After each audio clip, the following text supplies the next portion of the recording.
A lei do abastecimento. Peça, e você receberá. Procure, e você achará. Bata, e a porta lhe será aberta. Mateus, capítulo 7, versículo 7. O homem nunca está satisfeito. Este fato é deplorado por muitos, mas Deus não pretendia que o homem fosse para sempre satisfeito. A lei do seu ser clama pelo aumento, pelo progresso e crescimento contínuo. Então, quando um bem é realizado, outro desejo por um bem maior se desenvolverá. E quando um estado superior é atingido, outro estado mais glorioso desdobrará sua visão e o estimulará indefinidamente.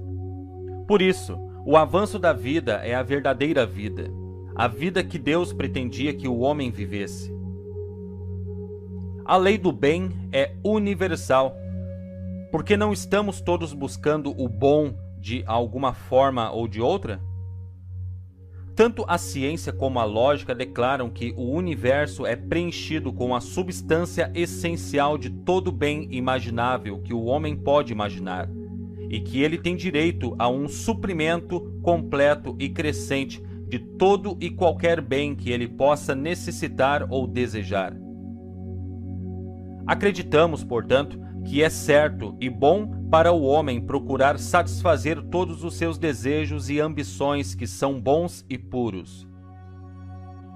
Aqui está a chave para a lei, da forma como Jesus revelou. Tudo quanto em oração pedirdes, tenhais fé que já o recebestes, e assim lhes acontecerá. Toda pessoa, consciente ou inconscientemente, está operando esta lei em uma só pessoa. Funciona universalmente e em todos os planos da expressão da vida. Todos nós estamos diariamente atraindo para nossas vidas as coisas que mais desejamos e esperamos. E se atraímos coisas boas ou más, o princípio operado é o mesmo. Mas, como queremos mais das coisas boas da vida e menos das ruins, será necessário entender a lei com mais perfeição e assim sermos capazes de adaptar nosso pensamento de maneira mais direta. Assim, garantimos os maiores benefícios que advêm do uso inteligente e consciente de seu poder. Afirmamos repetidamente que Deus é nosso suprimento, nosso abastecimento.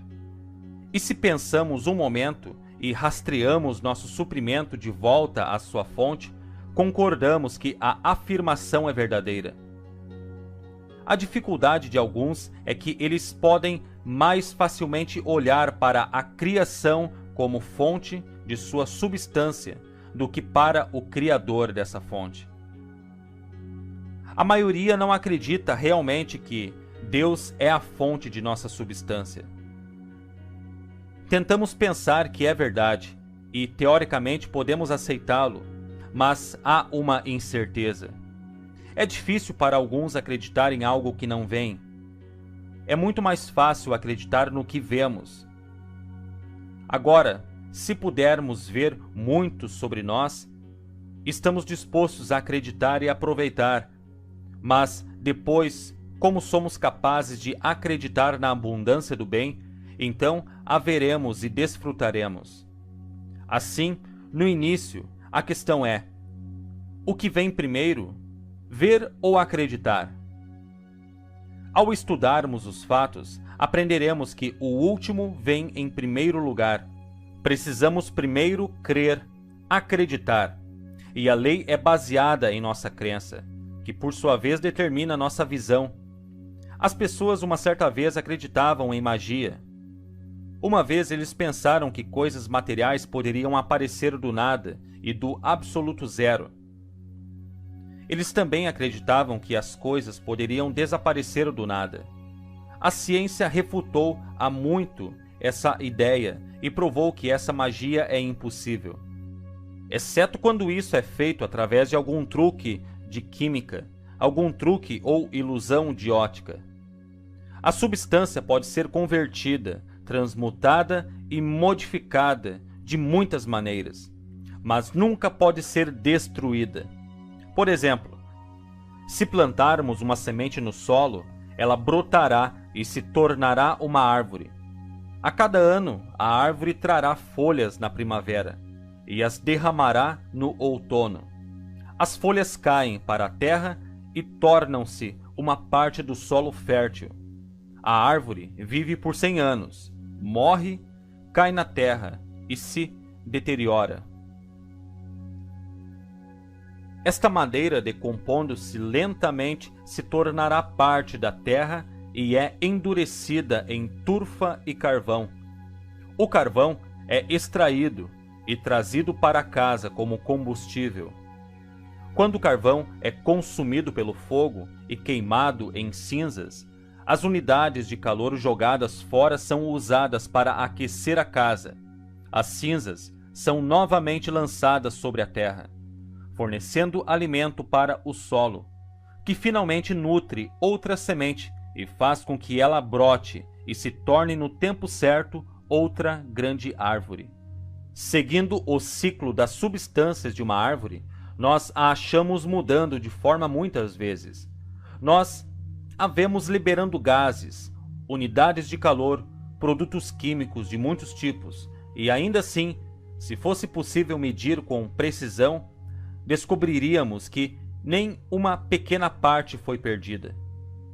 Toda a provisão que sempre existiu ainda é e sempre será, pois nada pode ser desperdiçado ou perdido.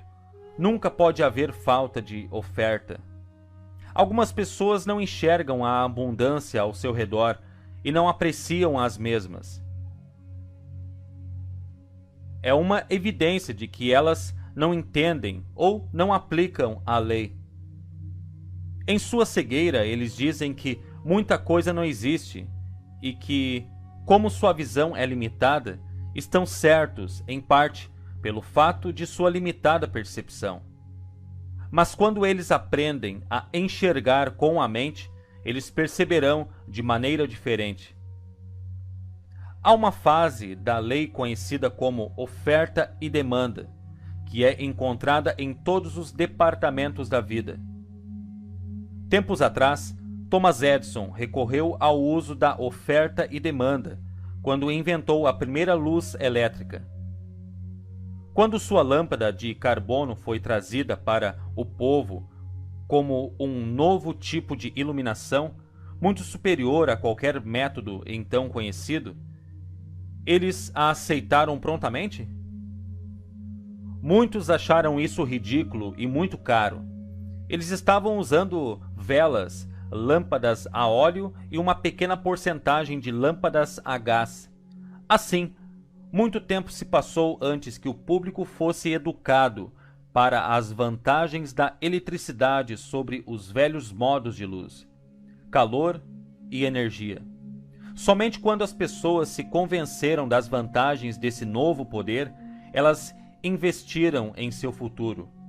Construíram casas de força e instalaram postes e cabos de fios em toda a cidade para fábricas e casas. E como tudo isso foi realizado? Quando havia demanda pela necessidade de energia elétrica, a oferta estava próxima. De onde veio tudo isso? Fora da terra, fora do ar, da energia e da água. Energia a vapor, gás, petróleo e 1001 outras fontes. Vem diretamente da natureza, cuja visão criou esses materiais na Terra. Há um tempo atrás, os nossos antepassados estavam muito bem equipados e em grande estilo, andando em carruagens. Onde essas carruagens estão agora? Quase sumidas e quase esquecidas. O automóvel os substituiu. Como tudo isso aconteceu? Quando as pessoas exigiam um meio de viajar com mais velocidade, maior conforto e luxo, a necessidade dava ao homem uma ideia. Ele pensou em construir uma carruagem sem cavalos. Ele trabalhou no plano, desenvolveu-o lentamente e educou lentamente o público para aceitar o modo moderno de transporte. Um homem excepcional sonhava com um mundo andando sobre rodas e partiu para construir um carro que o pobre homem pudesse pagar.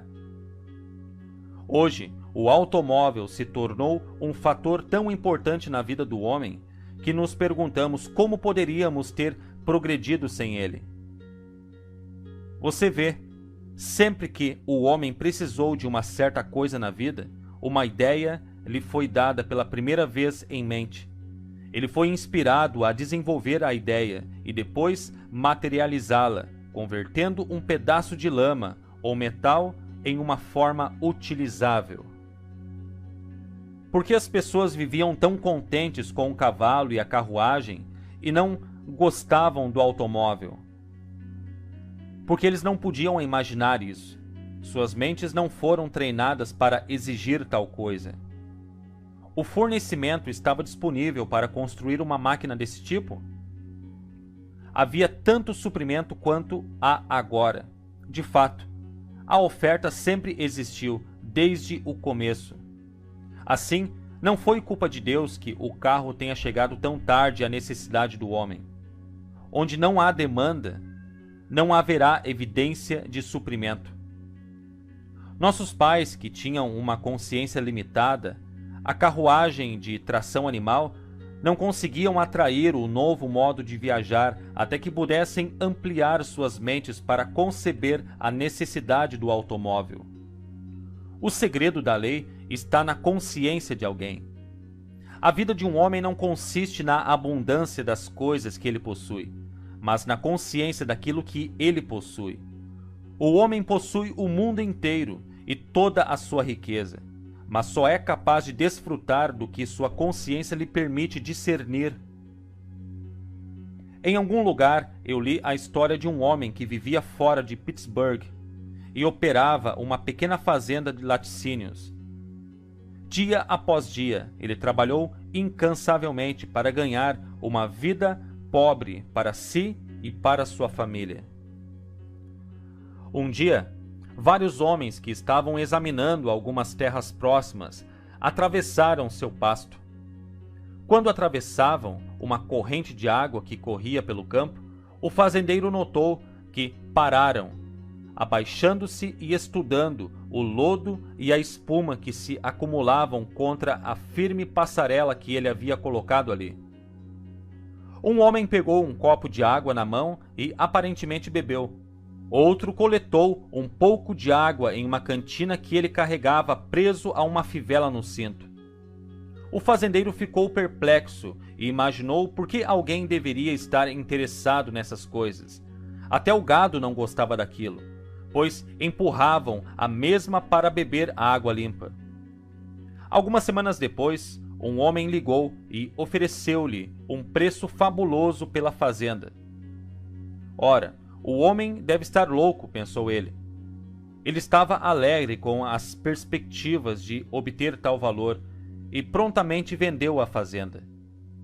Ele se mudou para o Canadá para estar perto de seu irmão e comprou outra fazenda. Não demorou muito até que algumas coisas estranhas foram criadas no campo. E a notícia se espalhou como um incêndio que eles encontraram petróleo. Em poucos anos, aquela fazenda de menos de 100 acres produziu milhões de dólares em petróleo para seus proprietários. O fazendeiro permaneceu pobre e trabalhou duro, porque sabia apenas como arranhar a superfície do solo. A natureza supriu uma abundância para o homem, mas ele só conseguia perceber uma porção escassa. Ele podia ver a fazenda apenas como acres de pedras e sujeira. A lei não está em falta porque o homem era pobre e tinha que trabalhar bastante para ganhar a vida.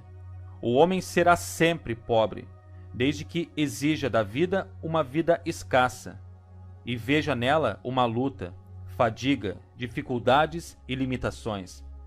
A coisa que não nos atrevemos a fazer é nos preocuparmos com o suprimento ou sobre a origem do nosso próximo dólar. O medo e a preocupação tendem a restringir e limitar o suprimento à mão.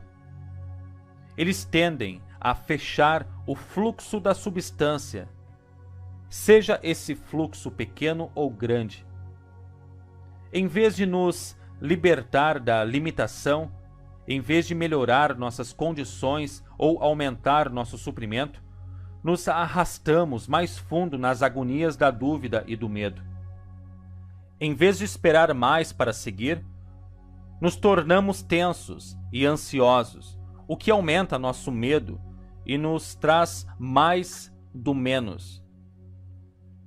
Em vez de nos endurecermos em nosso pensamento, precisamos relaxar e ser mais expansivos. Precisamos educar nossas mentes para termos um estado maior de pensamento. Quando passarmos a pensar e perceber mais abundância, receberemos mais da mesma coisa: abundância.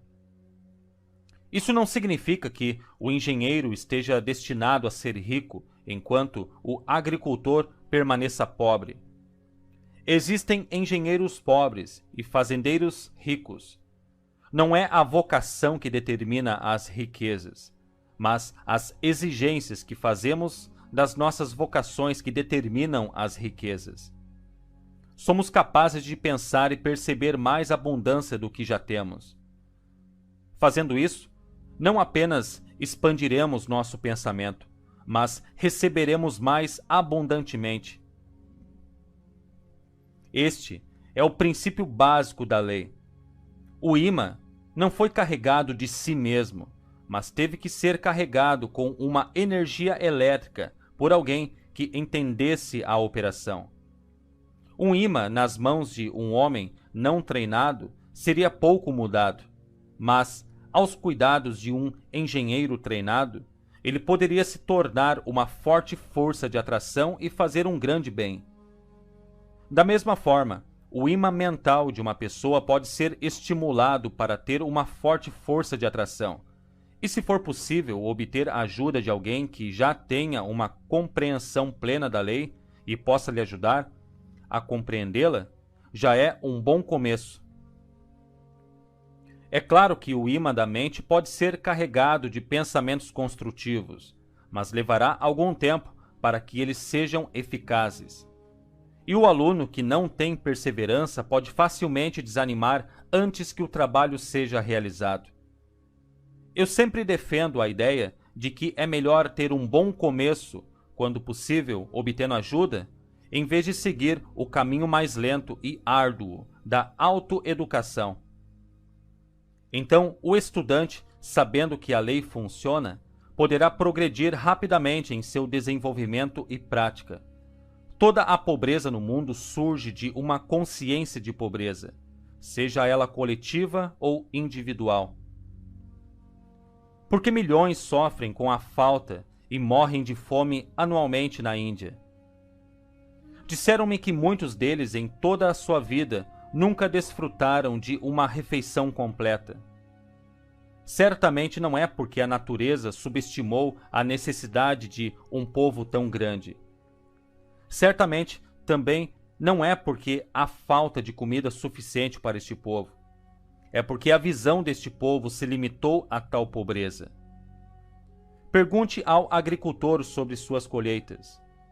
Ele lhe dirá que seu problema não é a escassez, mas excesso de oferta. Pergunte ao mineiro. Não importa se ele mineraria ouro, prata, diamantes, carvão ou ferro. Ele lhe dirá que a oferta é muito maior do que a demanda. Pergunte ao cientista, e ele dirá que há muita comida, há mais comida no mundo do que somos capazes de usufruir. Há mais poder em uma única gota de água ou em um pedaço de açúcar do que o homem pode perceber. A oferta é maior que a demanda, e a demanda é determinada pelo pensamento do próprio homem. A proposta com a maioria de nós é que nosso poder de atração é fraco demais para entender as demandas. Nossa mente é como um ímã que atrai para si o seu próprio tipo. e espécie.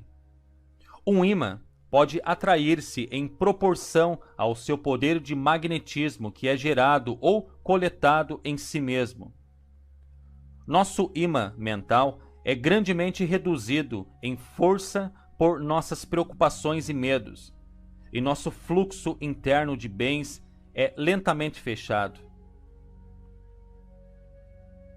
Se nossa força mental se enfraquecer demais, podemos até repelir o pouco que está tentando nos alcançar.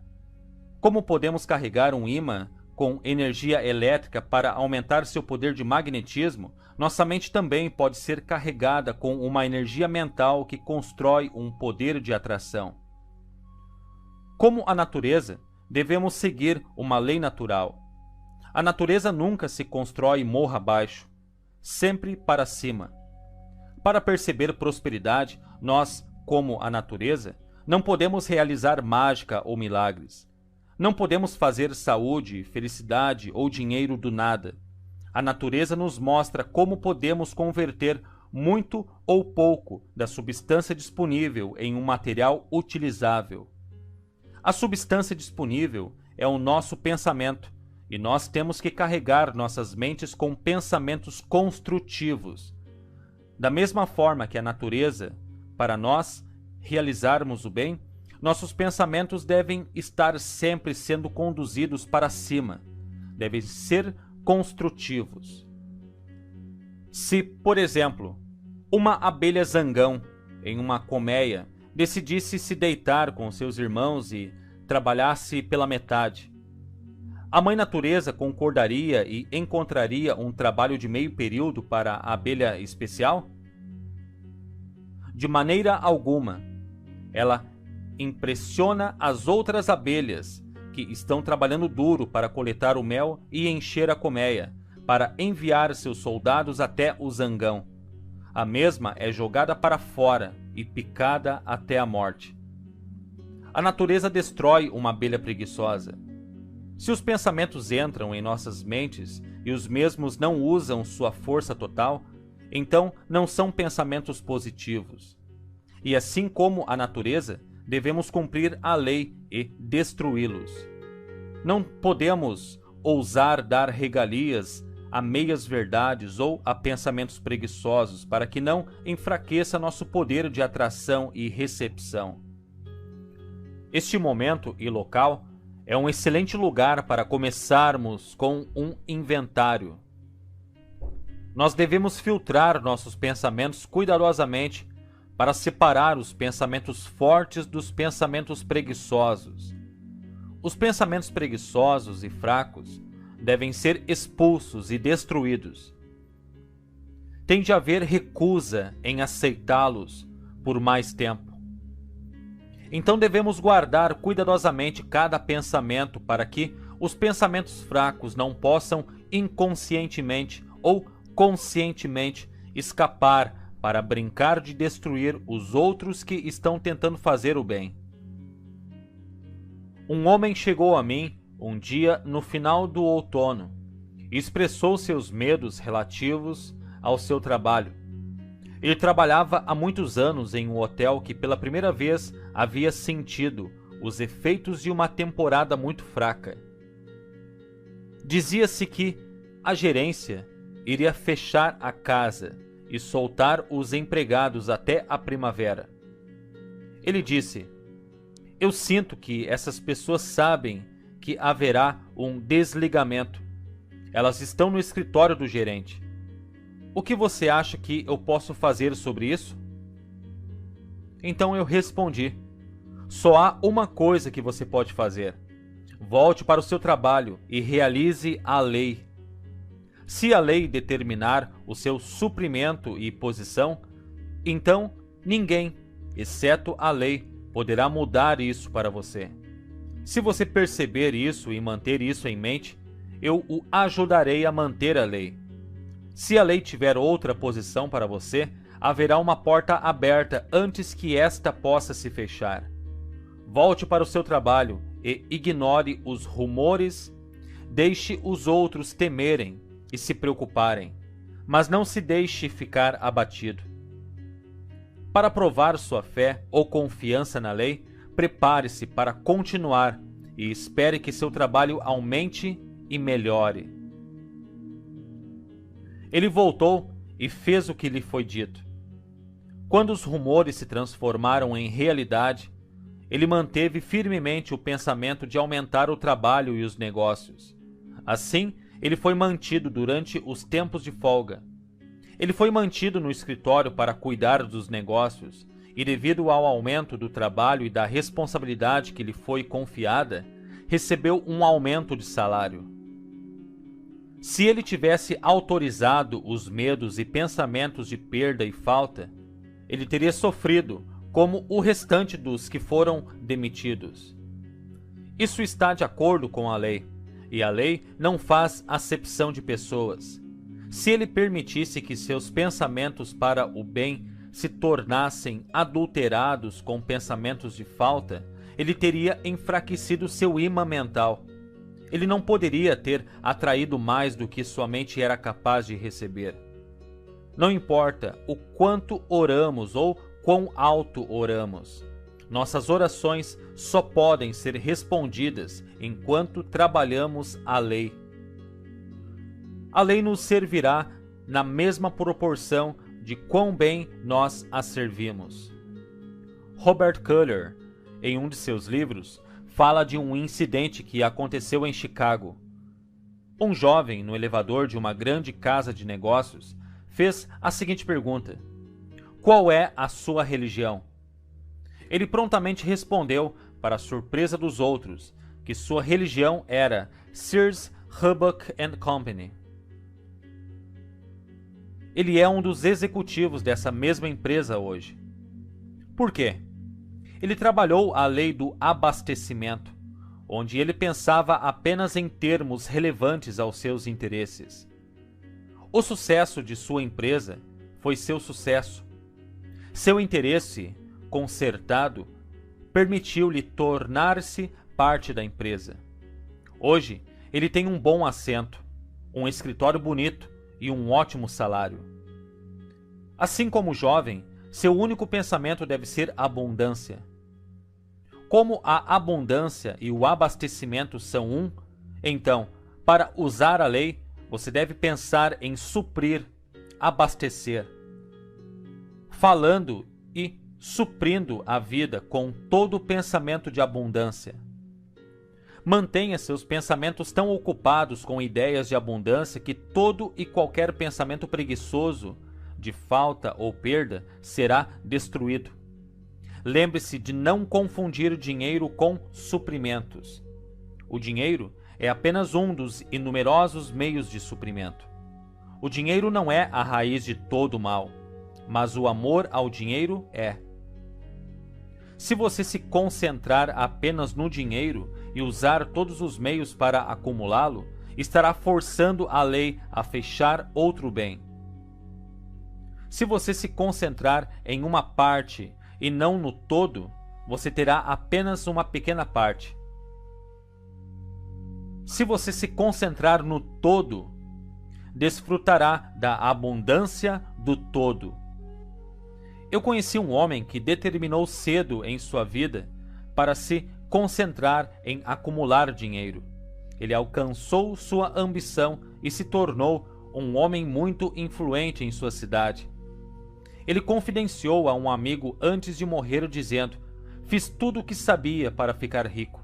Ganhei riquezas, mas perdi o amor e a companhia de minha esposa e a alegria de ser pai de nossos filhos. Perdi minha saúde e estou gastando minha fortuna para recuperar minha saúde. Mas de alguma forma, minha saúde não me responde. Sim, aprendi a ficar rico, mas não aprendi a viver. Se amamos a lei, usamos a lei para obter suprimento e, usando-a com sabedoria, iremos satisfazer nossos desejos. Aprenderemos a viver de maneira sadia, livre e sábia, e não haverá perdas. Nossas vidas serão tão completas quanto Deus, a lei, as projetou para serem. Pode haver muitos de vocês que estão tentando seguir as ideias da verdade e que sinceramente afirmaram e pensaram declarações para o fornecimento, mas de alguma forma isso só veio em pequenas quantidades. Isso pode ser em grande parte devido ao fato de que seus sentidos ainda são fortes demais para sua mente controlar. Talvez você precise ver primeiro antes de acreditar. Isto é, você está tão acostumado a ver tanto suprimento ou dinheiro que, apesar de suas declarações, acredita mais no que vê do que naquilo que está tentando pensar. É necessário que você primeiro treine seus sentidos para ficar sob o controle dos pensamentos que você sabe que deve pensar para se conformar com a lei. Florence Shinn dá um exemplo claro disso em seu livro The Game of Life, O Jogo da Vida. Ela fala de um homem que estava procurando uma nova posição e, tendo uma quantia limitada de dinheiro, estava debatendo em sua mente se deveria comprar um novo casaco ou segurar o dinheiro, para o caso de ter tempo para conseguir emprego. Ele foi aconselhado a comprar o casaco, e era um casaco de pele caro. Isso reduziu consideravelmente sua conta bancária, mas aumentou sua confiança e estimulou sua fé a tal ponto que seu futuro empregador captou o espírito e deu-lhe um excelente trabalho. O casaco serviu para capacitá-lo a se sentir próspero, e o empreendimento fortaleceu sua coragem e confiança, de modo que a lei passou a satisfazer a demanda.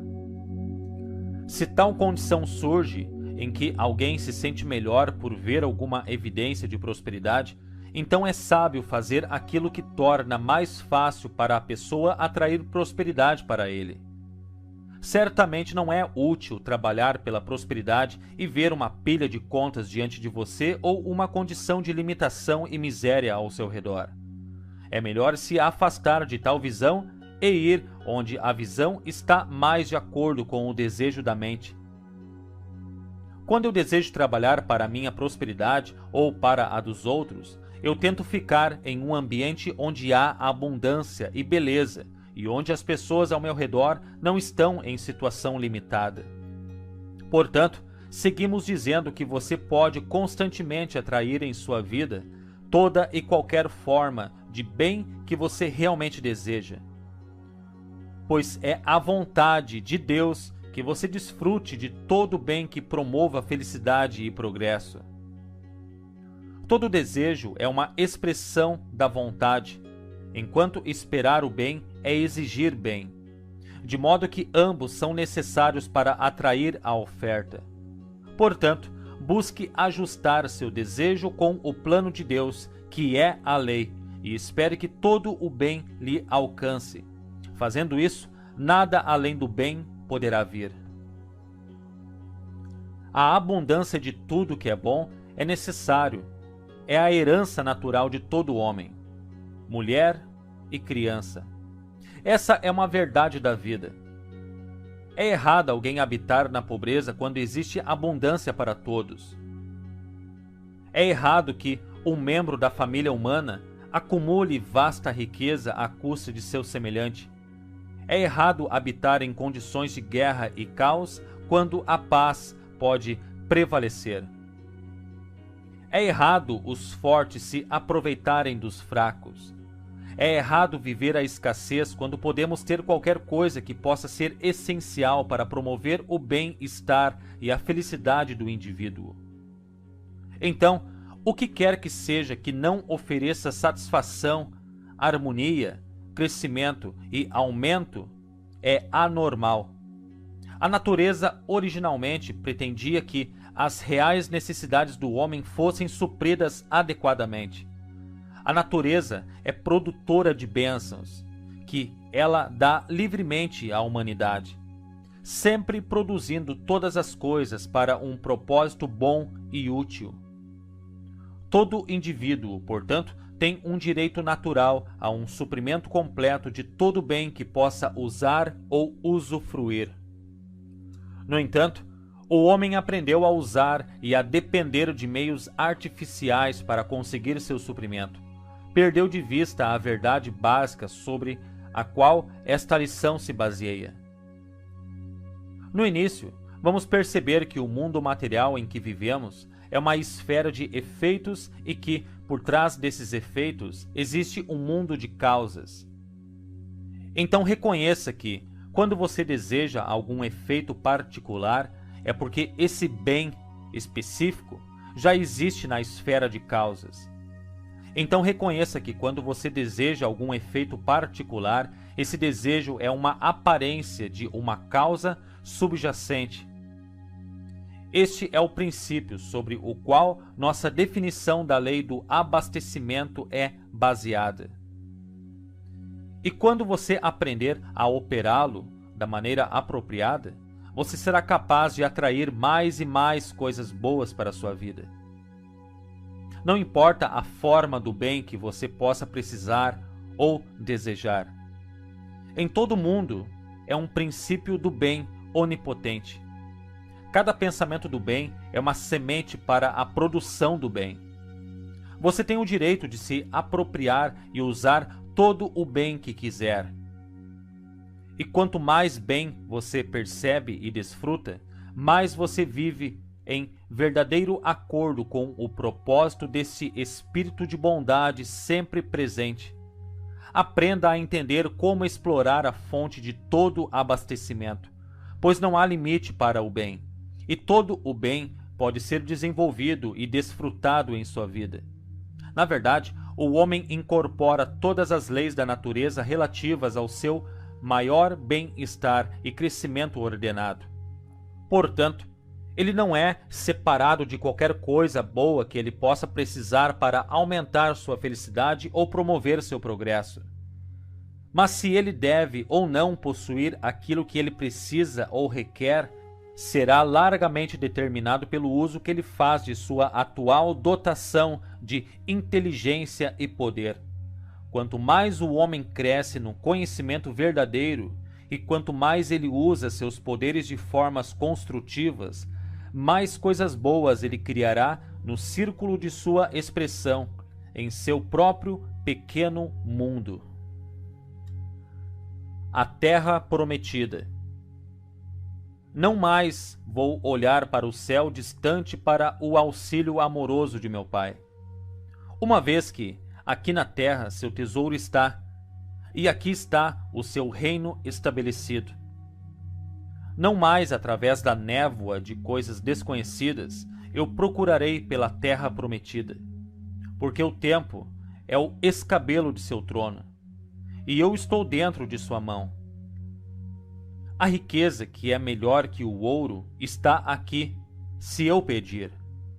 E a sabedoria não revelada e o poder não contado estão aqui para todas as tarefas. As portas do céu estão diante dos meus olhos. Sua chave está na minha mão. Não mais olharei para o céu, distante, pois aqui é a terra prometida. Alva Romanes.